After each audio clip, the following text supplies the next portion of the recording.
Ciao a tutti ragazzi e ragazze, bentornati sul mio canale. Oggi siamo qui per parlare dell'abbaio. Chi è che abbaia?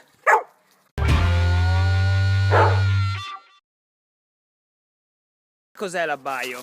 Dunque, l'abbaio, dal mio punto di vista, è il terzo metodo comunicativo che utilizza il cane. Esistono tre tipi di comunicazione che utilizza il cane.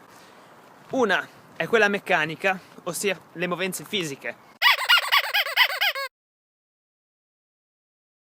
Possiamo vedere l'atteggiamento del nostro cane attraverso come utilizza la coda, la postura, le orecchie, la fronte, se è corrugata oppure liscia, il pelo, la bocca e gli occhi, fondamentalmente. Il secondo tipo di comunicazione è quella chimica, ossia l'utilizzo di feromoni. Noi sappiamo che il cane annusa spesso, perché? Perché la sua mente, la sua memoria funziona al 70% olfattivamente. Cosa significa? Significa che non ha bisogno tanto di parlare, perché già con le posture del corpo e con gli odori comunicano. Noi non possiamo sentire questi feromoni. I feromoni noi li traduciamo un po' come l'energia. Quando una persona ci sta simpatica o antipatica a pelle, significa appunto che i suoi feromoni ci comunicano determinate sensazioni. Il terzo tipo di comunicazione invece è proprio quella vocale, ossia l'abbaio. Possiamo suddividere l'abbaio in diverse categorie. Può trattarsi di semplice invito al gioco o richiesta d'attenzione. In questo caso l'abbaio suonerà così. Abbaia.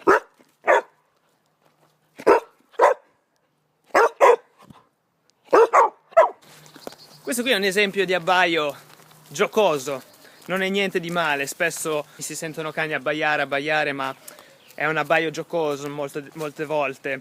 Un altro tipo di abbaio è quello che noi intendiamo più comunemente come l'abbaio aggressivo.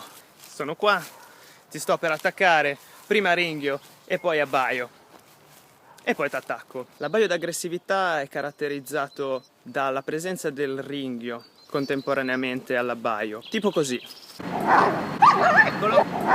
Oppure da territorialità. Lo notiamo frequentemente quando passiamo appunto davanti a delle recinzioni e il cane ci abbaia. È molto simile all'abbaio d'aggressività, però non sempre sfocia nell'aggressione. Un altro tipo d'abbaio è l'abbaio da frustrazione.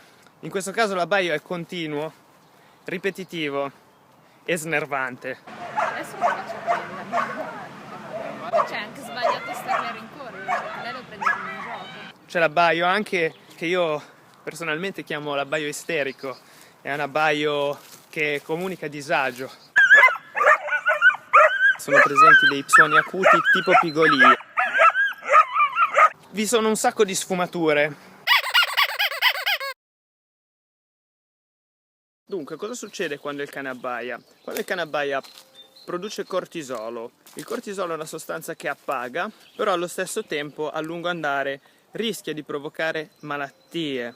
È la stessa cosa che succede a noi quando siamo stressati o soprattutto ci arrabbiamo, quindi non va bene.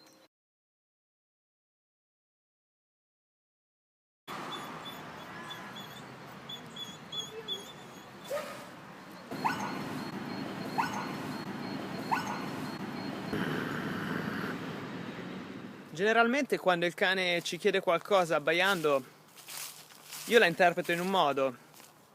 La interpreto come l'ultima spiaggia per lui, per farci capire quello che vuole. Ossia, prima mi muovo, cerco di farti capire, ti guardo e se proprio il messaggio non ti arriva,